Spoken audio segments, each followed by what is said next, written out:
ખંભાતમાં મળતા અળવીના ખરખરિયા ભજીયા એવા જ ક્રિસ્પી જો ઘરે બનાવવા હોય ને તો ફક્ત એક જ ટિપ્સ છે.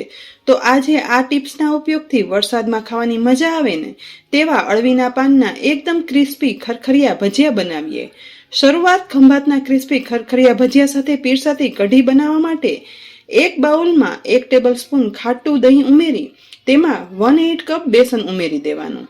સાથે 1/8 ટીસ્પૂન હળદર પાવડર, અડધી ટીસ્પૂન મીઠું, 1/8 ટીસ્પૂન લાલ મરચું પાવડર ઉમેરી પહેલા 2 થી 3 ટેબલસ્પૂન પાણી ઉમેરી લમ્સ વગરનું મિશ્રણ મિક્સ કરી અને તૈયાર કરી લેવાનું. અહીં દહીં ખાટું ઉમેર્યું છે અને લમ્સ વગરનું મિશ્રણ તૈયાર થાય ને એટલે આ સમયે તેમાં વધારે 1 ગ્લાસ પાણી ઉમેરી ફરીથી બધું મિક્સ કરી લેવાનું છે.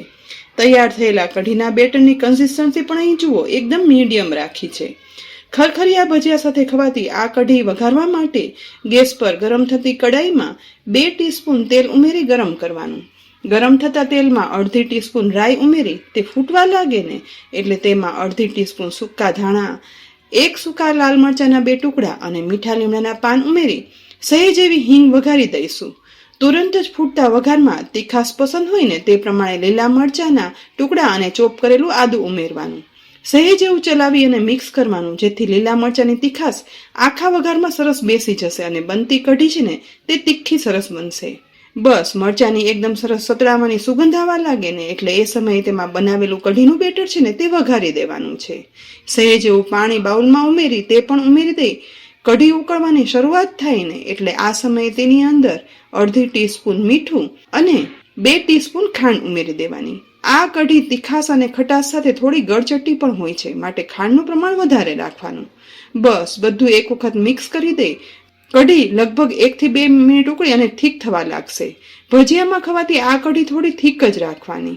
2 થી 3 મિનિટ ઉકળેલી કઢીને હવે સમારેલી કોથમીર વડે ગાર્નિશ કરી દઈ ગેસ બંધ કરી દેવાનું. હવે ખરખરિયા ભજીયા બનાવવા માટે અહીં મેં 2 મોટીથી મીડિયમ સાઇઝના અળવીના પાન લીધા છે. અળવીના પાનમાં જાડી નસ હોય ને તે ચપ્પુથી અલગ કરી લીધી છે. હવે અળવીના પાનને લઈ આ રીતે ચપ્પુ વડે વચ્ચેથી કટ લગાવી લેવાનો. એ પછી દરેક સાઈડમાંથી મીડિયમથી નાની નસ ઉપર કટ લગાવી અને ટુકડા કરી લેવાના છે.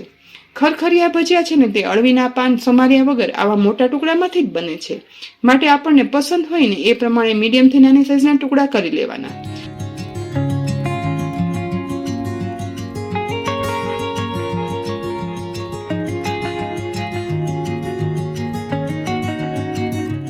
બસ અહીં આ રીતે એક અળવીના પાનના ટુકડા થઈ જાય ને એટલે ક્રિસ્પી ખરખરિયા ભજીયા બનાવવા માટેની એક ખાસ ટિપ્સથી બેટર બનાવવા માટે બાઉલમાં અડધો કપ બેસન ચાળી અને ઉમેરી દઈશું. તેની સાથે 1/4 કપ ચોખાનો લોટ ઉમેરવાનો. ખરખરિયા ભજીયા બનાવવામાં બેટરમાં બેસનથી અડધો ચોખાનો લોટનું માપ રાખશું ને તો આ ટિપ્સથી ખંભાતના ખરખરિયા ભજીયા એટલા જ ક્રિસ્પી ઘરે બને છે. મસાલામાં અડધી ટીસ્પૂન મીઠું, 1/8 ટીસ્પૂન લાલ મરચું પાવડર ઉમેરી સાથે સ્વાદ પ્રમાણે 1 ટીસ્પૂન જેટલો અજમો હાથમાં લઈ મસળી અને ઉમેરી દેવાનો જેથી બેસનનો લોટ પચવામાં ભારે પણ ના લાગે અને આ ભજીયાનો સ્વાદ તો ઓરિજિનલ અજમાને લીધે જ આવે છે. બધું પહેલા ચમચી વડે એકદમ સરસ લોટમાં મિક્સ કરી લેવાનું જેથી મસાલો છે ને તે લોટમાં સરસ ભળી જશે. એ પછી જોઈતું પૂરતું પાણી ઉમેરતા જઈ વિસ્કરથી વિસ્ક કરી પહેલા લમ્સ વગરનું બેટર તૈયાર કરી લેવાનું. અહીં બધું પાણી સાથે ના ઉમેરતા પહેલા 1/4 કપ જેટલું જ પાણી ઉમેર્યું છે. એકવાર બધું લોટમાં સરસ મિક્સ થઈ લમ્સ વગરનું મિશ્રણ તૈયાર થઈ જાય ને એ પછી થોડું એવું પાણી ઉમેરી ફરી વિસ્ક કરી અને લમ્સ વગરનું એકદમ સરસ બેટર બનાવી અને તૈયાર કરવાનું. આ બેટરની કન્સિસ્ટન્સી પણ આપણે બટાકા વડા કે બટેકાની ચિપ્સના ભજીયાને રાખતા હોય ને બસ એવી જ રાખવાની. અહીં બેટર તૈયાર થઈ ગયું છે તો ટુકડા કરેલા અળવીના પાનનો એક ટુકડો લઈ બનેલા બેટરમાં આ રીતે બોળી દઈ બેટરથી બધી સાઈડ કવર કરી લેવાનું. તેટલી વખત બોળી અને એ પછી તુરંત જ તેને ગરમ તેલ જે મેં ગેસની મીડિયમ ટુ હાઈ ફ્લેમ પર ગરમ કર્યું છે તેમાં ઉમેરી દેવાનું. ચોખા અને બેસનના બેટરથી સહેજ એવા કવર થયેલા આ અળવીના પાન તેલમાં ઉમેરતા જ તે એકદમ સરસ ફુગ્ગાની જેમ ફૂલવા લાગશે. અહીં મેં મોટી કઢાઈ લીધી હતી ને છતાં પણ એક સાથે 3 ભજીયા જ કઢાઈમાં તળવા માટે ઉમેરેલા છે.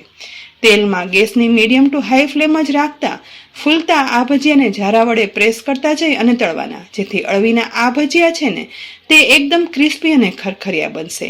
આ થઈ બીજી ટિપ્સ.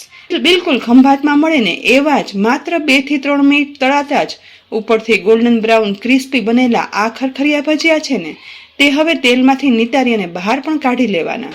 ડીશમાં ઉમેરતા જ આવતા અવાજ પરથી તમને ખ્યાલ આવશે.